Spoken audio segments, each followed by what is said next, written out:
Hello students, welcome to maths vibes. आज हम discuss करते हैं सीएसआईआर नेट जुलाई 2024 में ऑर्डिनरी डिफरेंशियल इक्वेशन का क्वेश्चन है। क्वेश्चन हमारा पार्ट सी में पूछा गया। Question ID is 704092। If x1 is equals to x1t and x2 is equals to x2t be the solution of the initial value problem। हमें एक initial value problem given है और साथ में दो कंडीशंस गिवन है। हमें बताया गया कि इन इनिशियल वैल्यू प्रॉब्लम के दो सोल्यूशन है, x1 एंड x2, एंड एक RT डिफाइंड किया गया है, that is square root of x1 square plus x2 square. Then which of the following statements are true. तो हमें बताना है कि कौन सी स्टेटमेंट हमारी इनमें से ट्रू होगी। तो सबसे पहले जो भी हमें इनिशियल वैल्यू प्रॉब्लम गिवन है उनको हम इसको इक्वेशन 1 बोल देते हैं, इन इसको इक्वेशन 2 बोल देते हैं। अब हम क्या करें कि इस इक्वेशन 1 को तो मल्टीप्लाई कर दे हम x1 के साथ, एंड इस इक्वेशन को हम मल्टीप्लाई कर दूं x2 के साथ एंड ऐड, और इनको ऐड कर देते हैं। तो हमें क्या मिलेगा, e raise to the power minus t x1 dx1 by d t plus e raise to the power minus t x2 dx2 by d t. Left hand side तो ये हो गई minus x1 square plus x1 x2 minus x1 x2 minus x2 square. No, अब देखिए यहाँ x1 x2 cancel out हो जाएगा and यहाँ पर हमारा e raise to the power minus t तो हम कॉमन ले लेंगे। जैसे ही हमने e raise to the power minus t common लिया तो x1 dx1 by d t plus x2 dx2 by d t, ये हो गई हमारी left hand side. And right hand side में अगर हम माइनस कॉमन ले लें तो minus x1 square plus x2 square. अब हमें देखिए डिफाइन किया गया है, डिफाइन किया गया है r t is equals to square root of x1 square plus x2 square. इसका मतलब r square is equals to x1 square plus x2 square. तो हमारी इसकी वैल्यू क्या है, माइनस ऑफ आर स्क्वायर हो जाएगा। अब देखिए हमें क्या गिवन है, r square is equal to x1 square plus x2 square. Now differentiate with respect to t। अगर हम t के रिस्पेक्ट में करें तो 2r dr by d t is equals to 2x1 dx1 by d t plus 2x2 dx2 by d t. Now left and right hand side में हमारा 2 cancel हो जाएगा।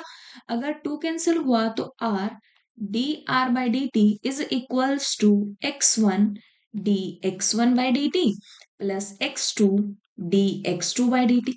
अगर हम इसकी वैल्यू पुट कर दें यहां पर, क्या आ जाएगा हमारे पास, e raised to the power minus t r d r by d t is equals to minus r square. जो हमारी ये वाली इक्वेशन थी हमने इस इक्वेशन को ट्रांसफॉर्म कर दिया, तो हमारे पास ये इक्वेशन आ गई। ना आर से आर कैंसिल आउट हो जाएगा, e raise to the power minus t d r by d t is equals to minus r. अब हमारे पास ये आ गया। अब हम सिर्फ वेरिएबल्स को सेपरेट कर लेते हैं एंड इक्वेशन को हम सॉल्व कर लेंगे।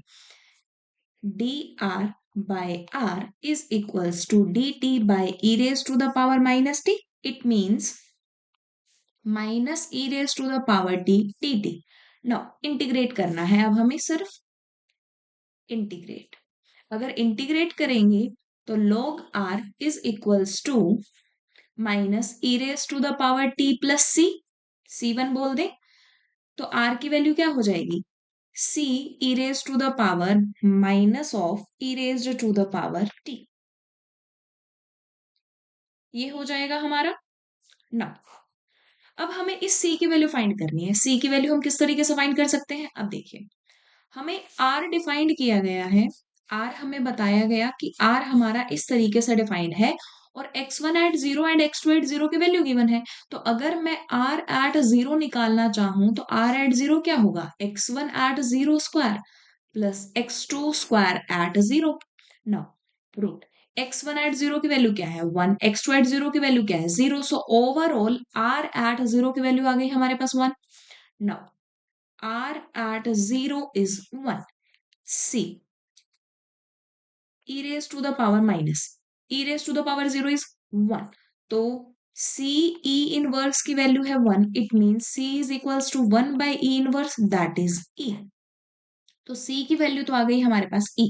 अगर c की वैल्यू हमारे पास e है, इसका मतलब r की वैल्यू क्या है e raised to the power minus of e raised to the power t।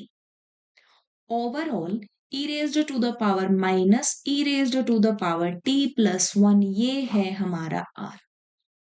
So final हमारे पास r आ चुका है। अब हमें ऑप्शंस के साथ डील करना है कि ऑप्शंस में हमसे क्या पूछा गया है। तो ऑप्शन देखते हैं। फर्स्ट ऑप्शन क्या कहता है? फर्स्ट ऑप्शन हमें कहता है कि r is tending to zero as t tends to plus infinity. अब देखिए यहां पर as t tends to plus infinity, जैसे ही t हमारा प्लस इंफिनिटी की तरफ टेंड किया तो जो e raise to the power t है ये हमारा प्लस इंफिनिटी हो जाएगा। e और इसके आगे नेगेटिव साइन है तो e raised to the power minus infinity कहाँ जाएगा? जीरो की तरफ। तो जैसे ही t हमारा प्लस इंफिनिटी की तरफ मूव करेगा तो r हमारा जीरो की तरफ मूव करेगा। इट मीन्स कि जो फर्स्ट ऑप्शन है वो तो हो गया हमारा correct. First option is correct. Second क्या कहता है? r ऑफ ln2 हमारा e इनवर्स होगा। So r at ln2 e minus e ln2 plus 1। Overall e raised to the power minus 2 plus 1, that is e raised to the power minus 1. It means r at ln2 की value क्या है? e inverse. इसका मतलब second option भी हमारा correct हो गया। Second option is also correct. अगर सेकंड करेक्ट है तो थर्ड हमारा इनकरेक्ट हो गया। अब हमें फोर्थ चेक करना है कि अगर हम आर टी की ई टी से मल्टीप्लाई कर दें तो वो भी हमारा जीरो की तरफ टेंड करेगा as t tends to plus infinity. तो सबसे पहले हम लिख लेते हैं e t into r T.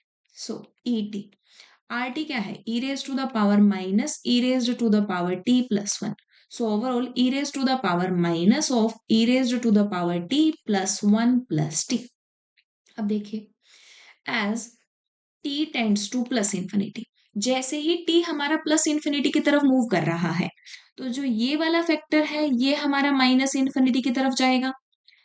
ये तो 1 है, ठीक है। ये वाला फैक्टर हमारा प्लस इंफिनिटी की तरफ जाएगा।